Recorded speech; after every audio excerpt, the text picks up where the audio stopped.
একটা জায়গাতে বলছেন, বহুবার গিয়েছেন ওপাড়া প্রাঙ্গণের ধারে, ভেতরে প্রবেশ করি সে শক্তি ছিল না একেবারে।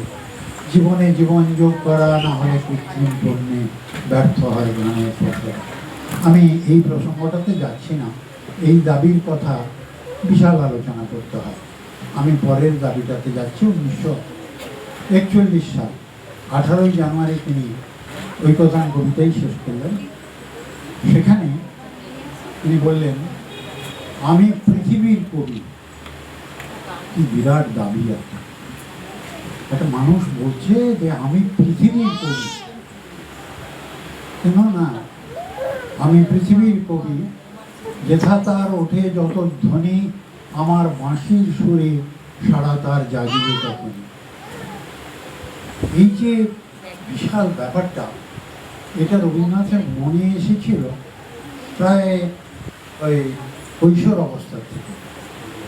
কারণ তিনি বিশ্বকে নিজের বাড়িতেই দেখতে শুরু করেছিলেন। কারণ তার ঠাকুরদাদা ছিলেন দ্বারকানাথ ঠাকুর, ইউরোপে তার ব্যবসা ছিল।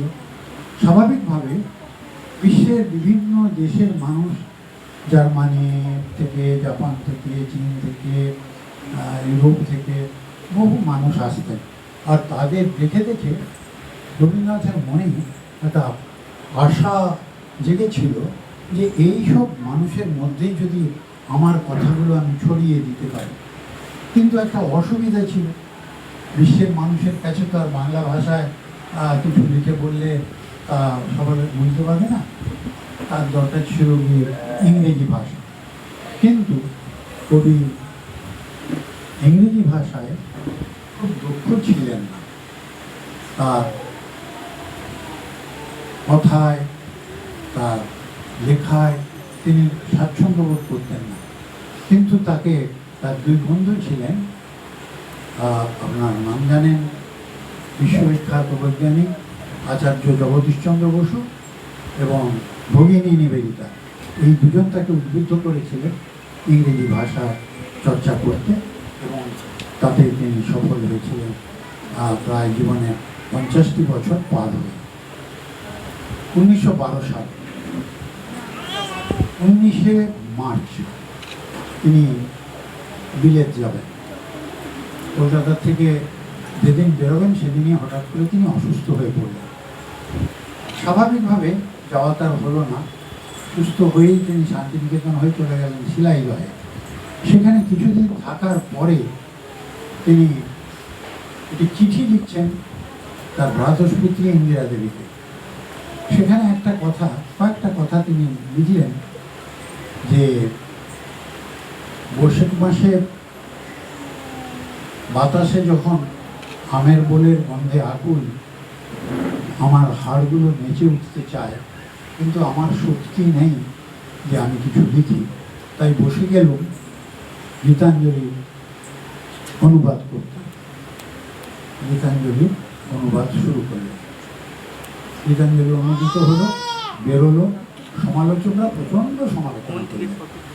অর্থাৎ সমালোচকদের গীতাঞ্জলি ভালো লাগে, কিন্তু সেই গীতাঞ্জলি তাকে নোবেল এনে দিয়েছিল তার পরের বছর। তো রবীন্দ্রনাথের এই যে চিন্তা ভাবনাটা, এটা শুধু তার যে ওই গীতাঞ্জলি অনুবাদ করে বিশ্ব সম্পর্কে পাঠিয়ে দেওয়া বা বিশ্বকে জানানো তা নয়। তার মনের মধ্যেই ছিল বিভিন্ন দেশের সম্পর্কে তার চিন্তা ভাবনা, তার সেই দেশের রাজনৈতিক, সামাজিক, সাংস্কৃতিক প্রেক্ষাপটগুলি জানা, সেই দেশের মানুষের দুঃখ, কষ্ট, ব্যথা বেদনার সঙ্গে নিজেকে সমব্যথী করে তোলা। তো সেই জন্য যখন চীন আক্রান্ত হয়েছিল জার্মানির দ্বারা, তখন তিনি খুব ব্যথা পেয়েছিলেন। ভারতবর্ষ গ্রন্থে তার চিনেম্যানের চিঠি হচ্ছে তার প্রকৃষ্ট লাভ। সেখানে তার সেই ব্যথা বেদনা তিনি প্রকাশ করেছেন। যখন ব্রিটিশ সাম্রাজ্যবাদ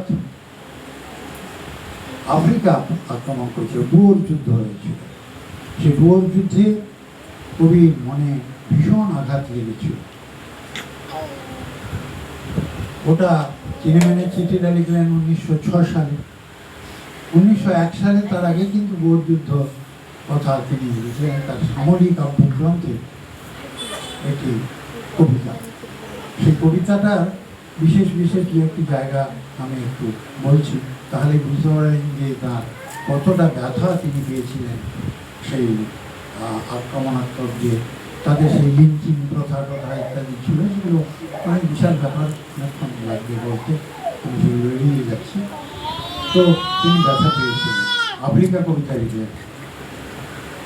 সেই আফ্রিকা কবিতার দ্বিতীয় স্ট্যান্ডাটাতে এসে তিনি লিখলেন, হায় ছায় আফ্রিকা, কালো ঘণ্টার নিচে অপরিচিত ছিল তোমার মানব রূপ উপেক্ষার আবিল দৃষ্টিতে। এলো লোহার হাত করে নিয়ে লোক যাদের তীক্ষ্ণ তোমার নেকড়ে চেয়ে, এলো মানুষ ধরার দল গর্বে যারা অন্ধ তোমার সূর্য হারা অরণ্যের চেয়ে। সভ্যের বর্বর লোভ নগ্ন করলো আপন নির্লজ্জ মানুষতা, তোমার ভাষাহীন ক্রন্দনে বাষ্পাকুল অরণ্য পথে পঙ্কিল হলো ধুলি, তোমার রক্তে অশ্রুতে মিশে দস্যু পায়ের জুতো মারা কাঁটার তলায় বিভৎস কাদার পিণ্ড চির চিহ্ন দিয়ে গেল তোমার অপমানিত ইতিহাসে। কবিতাটা অনেক বড়, একেবারে শেষে গিয়ে কবিতা লিখছেন যে, আজ যখন প্রাতঃকাল সন্ধ্যা বাতাসের ঊর্ধ্বশ্বাস, যখন গুপ্ত ঘর থেকে পশুরা বেরিয়ে এলো, ঘোষণা করলো দিনের অন্তিম কাল। এসো যুগান্তের কবি, আসন্ন সন্ধ্যার শেষ রশ্মিপাতে দাঁড়াও ওই মান হারা মানবীর দ্বারে, বলো ক্ষমা করো। এই হোক হিংস্র প্রলাপের মধ্যে, এই হোক সভ্যতার শেষ পূর্ণবাণী। আফ্রিকার সম্পর্কে এই যে তার অনুভূতি, এই অনুভূতি, তারপরে কোরিয়া যখন সাম্রাজ্যবাদী আক্রমণ হয়েছিল তখনও তিনি রিয়াক্ট করেছেন। রাশিয়া যখন গেছেন, রাশিয়ার চিঠিতে তিনি এক জায়গায় লিখছেন যে রাশিয়া এখানে না এলে আমার বোধহয় তীর্থ দর্শন সমাপ্ত হতো না। তারপরে বিভিন্ন দেশ সম্পর্কে তার এই যে ধ্যান ধারণাগুলো, এগুলো তাকে আকুল করত। তার বিভিন্ন লেখায়, তার চিঠিপত্রে এগুলো বিভিন্ন সময়ে প্রকাশিত হয়েছে, লিখেছেন। আবার রবীন্দ্র কাব্য ছায়ার তলায় এসে বহু মানুষ, পৃথিবীর বহু মানুষ নিজেদের প্রতিষ্ঠিত করতে পেরেছে। রবীন্দ্রনাথের কবিতা পৃথিবীর বিভিন্ন ভাষায় অনুদিত হয়েছে। আইসল্যান্ডিক ভাষায় পর্যন্ত রবীন্দ্রনাথের কবিতা অনুদিত হয়েছে, স্প্যানিশ ভাষায় অনুদিত হয়েছে। স্প্যানিশ ভাষার একজন কবি, তার নাম হুয়ান রামন হিমেনেজ, তিনি রবীন্দ্র কাব্য অনুবাদ করতে গিয়ে স্প্যানিশ ভাষায় তাকে সাহায্য করেছিলেন যে মেয়েটি, তার নাম জেনোভিয়া। সেই জেনোভিয়ার সঙ্গে তিনি প্রণয় সূত্রে আবদ্ধ হন এবং পরবর্তীকালে তাকে বিবাহ করেন।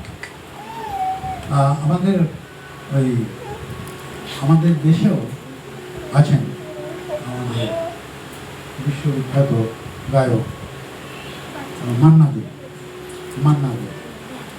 মান্না দেকে ডাকা হয়েছিল একবার বম্বেতে একটি রবীন্দ্রনাথের গানে মালায়ালাম ভাষায় অনুবাদ করার জন্য। এসেছিলেন সুলোচনা কুমারন। সুলোচনা কুমারনের সঙ্গে তাকে সঙ্গ দিয়ে গানটা গেয়েছিল।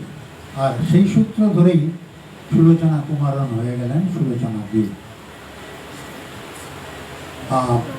পাবলো নেরুদা তার রবীন্দ্রনাথের তুমি সন্ধ্যার মেঘমালা, সেই কবিতাটা পড়ে নিজেই একটি বিশাল কাব্যগ্রন্থ লিখে ফেললেন। সঁঝ পাশ, তিনি একেবারে রবীন্দ্র ভাবনায় নিষিদ্ধ ছিলেন। তো এইরকম বহু মানুষ রবীন্দ্র কাব্য ছায়ায় এসে অনেক বড় হয়ে গেছেন। আমি আরেকটি মানুষের কথা বলেই আমার কথা শেষ করব। তিনি একজন পৃথিবী বিখ্যাত কবি, নাম তার উইলফ্রেড আওয়েন। ব্যক্তি জীবনে একজন সৈনিক ছিলেন। প্রথম যখন বিশ্ব মহাযুদ্ধ হয় তখন মহাযুদ্ধটা শেষ হয় 1918 সালে। তো সেই যুদ্ধ শেষ হওয়ার ঠিক এক সপ্তাহ আগে খুব মানে ব্যথা অনুভব করছি আমরা যে এক সপ্তাহ আগেই কিন্তু উইল রাভেন ট্রেন গুলিতে মারা যান। তার সমস্ত জিনিসপত্র, তার বিলঙ্গিংস সামরিক আইন অনুযায়ী তার উত্তরাধিকারীদের কাছে পাঠিয়ে দেওয়ার কথা। তিনি অবিবাহিত ছিলেন, স্বাভাবিকভাবে তার একমাত্র উত্তরাধিকারী ছিলেন তার মা সুসানাওয়েনের কাছে পাঠিয়ে দেওয়া হলো। সুসানাওয়েন তার পকেট থেকে একটা কাগজ পেয়েছে, রক্তমাখা কাগজ। তাতে লেখা আছে, when I will go from, let this be my parting word, that what I have seen is unsurpassable. এটা গীতাঞ্জলির ইংরেজি যে অনুবাদ তার 42 সংখ্যক কবিতা। এইটা বাংলায় ছিল 96 সংখ্যক কবিতা, আর বাংলায় ছিল 142 সংখ্যক কবিতা। সেটা হচ্ছে যাবার আগে এই কথাটি বলে জানা যায়, যা দেখেছি যা পেয়েছি তুলনা তার নাই। এটা পড়ে একজন একমাত্র সন্তানহারা মা কিভাবে তার মৃত্যু শোককে যাপন করেছিলেন সেটা ভাবলেও বাংলাকে। তিনি খোঁজ করতে লাগলেন যে এটা কোথায় আছে, কে লিখেছে। তো অনেক খোঁজ করে জানলেন যে ইন্ডিয়ার এক কবি রবীন্দ্রনাথ ট্যাগোর তিনি এটা লিখেছেন। তাকে কোথায় পাওয়া যাবে খোঁজার ঠিকানা পাওয়া গেল না। শেষকালে তিনি 1920 সালে এসে 1918 থেকে 1920 2 বছর ধরে তিনি এই সন্ধান চালিয়ে যাচ্ছেন। 20 সালে এসে তিনি খোঁজ পেলেন রবীন্দ্রনাথ লন্ডনে আছেন, কিন্তু তার অ্যাকচুয়াল ঠিকানা তিনি পাননি। তিনি তখন পাগল হয়ে গিয়েছেন রবীন্দ্রনাথের সঙ্গে কথা বলার জন্য। তিনি একটি চিঠিতে লিখলেন যে আপনি এই কথাগুলো আপনার কোন কাব্যগ্রন্থে লিখেছেন সেইটি আমাকে পাঠান। তো এই যে কথাগুলো, সেটা একজন কবির কাছে তার অত্যন্ত সহনীয় ব্যাপার, কিন্তু একজন সন্তানহারা মায়ের কাছে মৃত্যু কীভাবে সহনীয় করে তুলেছিল এইটা এই চিঠি তার প্রমাণ।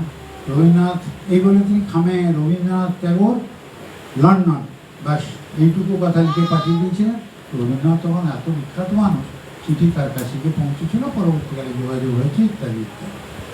এই হচ্ছে গিয়ে রবীন্দ্রনাথের মৃত্যু সম্পর্কে তো আলাদা বিশাল তত্ত্বকথা আছে, সেগুলো অন্য কথা। তো এইভাবে রবীন্দ্রনাথ বিশ্ব সম্পর্কে তিনি নিজেকে জড়িয়ে রেখেছিলেন বিশ্বের সঙ্গে। তাই বঙ্গবন্ধু মুখোপাধ্যায় তাকে বিশ্বকবি নামে অভিহিত করেছিল। এইটুকু কথা আমি নিবেদন করলাম। আর আমার মুখ্যমন্ত্রী যারা তাদের সবাইকে আমার নমস্কার জানাই।